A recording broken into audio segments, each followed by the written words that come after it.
Welcome back to Ask Allison. Here is today's question. There's an office space I really like. Before I start negotiating terms, I'd love to hear about any specifics in the lease you think I should look out or ask for. You know, those things we look back on and say, I should have looked for this or asked for that. I love this question because I have learned so much about this over the years. So first, I want to thank Therapy Notes for sponsoring Ask Allison. They are the #1 rated electronic health record system available today with live telephone support 7 days a week. It's clear why Therapy Notes is rated 4.9 out of 5 stars on Trustpilot and has a 5-star rating on Google. Therapy Notes makes billing, scheduling, note-taking, and telehealth incredibly easy. And all you prescribers out there, they also have e-prescribe. If you're coming from another EHR, Therapy Notes makes the transition incredibly easy, importing your demographic data free of charge so you can get going right away. Find out what more than 100,000 mental health professionals already know. Use promo code ABUNDANT at therapynotes.com for 2 free months. All right, so in addition to things to ask for, it's important to be clear on what you're agreeing to, so I'm going to include some of that too. I like a right of first refusal. And this is something you're going to want if you plan to add clinicians or if you like your office all right, but there's a better one in the building that you would prefer that's already rented out. Right of first refusal means that when an office becomes available in the space, you get first dibs on it. And then if you don't want it, they can advertise it or offer it to someone else. The sublease option. We aren't in our offices all the time. It makes a lot of sense to sublease your space on the days that you aren't there if your lease allows it. With most sublease agreements, you're still responsible for paying the entire rent for the space to your landlord, and then your sublessor pays you. So think about this like if you're in there, let's say Monday through Thursday, and then there's some people in agency who are trying to get their foot in the door in private practice, but they can only do it on the weekends or in the evenings when you're already gone.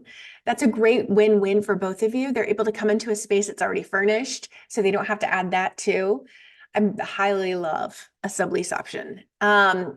Rent increases. Ask or look in the lease to find out how often do rent increases occur. And these usually occur by usually when you re-sign a new lease. But I want you to clarify. And by what % does your rent increase? Having a conversation with a landlord and most importantly, getting that in writing is really important if you're feeling kind of stretched with what you're paying already. The term of the lease, so is this month to month? Is it 1 year, 2 years, 5 years? What's the agreement for? Slip and fall / general liability insurance. Are you required to show proof of this? Are you required to have this? It's a good idea to have it no matter what. This is a tricky one. Triple N versus full service. These are different types of leases. If you were looking in places like LoopNet, places that have a lot of commercial real estate, you're going to see this thing written like NNN, all capital N's. This is triple net. And what that means is with this kind of lease, you are responsible for your rent plus a portion of the property taxes, building insurance, and maintenance. If the furnace goes out, anybody in that building is responsible for chipping in to fix it. Full service is what most of us think of when we're renting an office. It's just kind of like you come in and you pay for your space and that's it. And maybe you're paying for utilities. That's another question. Are utilities included? Is the internet included? Get clear on that so you know what your actual monthly cost is going to be in that space. What's the door lock situation? Is it on a timer? Is it always locked and you have to go down and open the door for every client? Is it that the last person who leaves is responsible for locking up? And if it's the last person out, how is that determined? How do we know they're the last person? If you're the last person, how do you know that's you? Who cleans the space? If it's a full service lease, often there's somebody who cleans the space that's common, but you're responsible for your own office. Who are any safety or security issues that might matter to you or matter to your clients? That's another good thing to explore. Who controls the AC and the heat? Are space heaters allowed? Who's stocking the restroom? Is that something done by the people who are renting or is that a part of your lease? What's the soundproofing situation?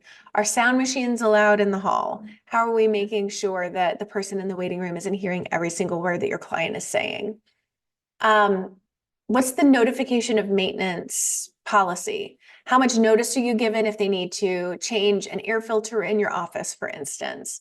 How do you let them know that you need a light bulb replaced in your overhead lighting, or some sort of problem that you're having in your space? How do you let them know that? How soon do they get to it? If you hire a real estate attorney, they can also write in a rent abatement that you can then negotiate over. That way, if your landlord doesn't fix something necessary, you don't have to pay full rent during that time.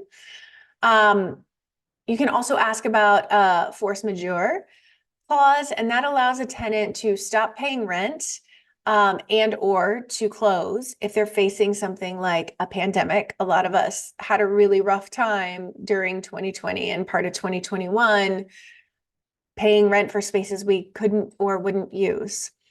If you plan to be there for a while, consider having a real estate attorney look at the rental agreement, particularly those longer term leases.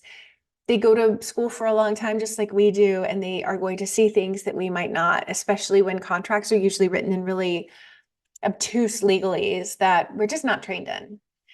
We have scripts for how to negotiate a lease and the what to say when course in the Abundance Party. You can access that and all the other information you need to build a successful practice through the link I will drop. Today's free worksheet is a list of all the things to look for in your lease in case you weren't taking notes because you're probably driving or working out or something. So we have it all written down for you so that you can ask a potential landlord about it before you commit. All right, have a really great day.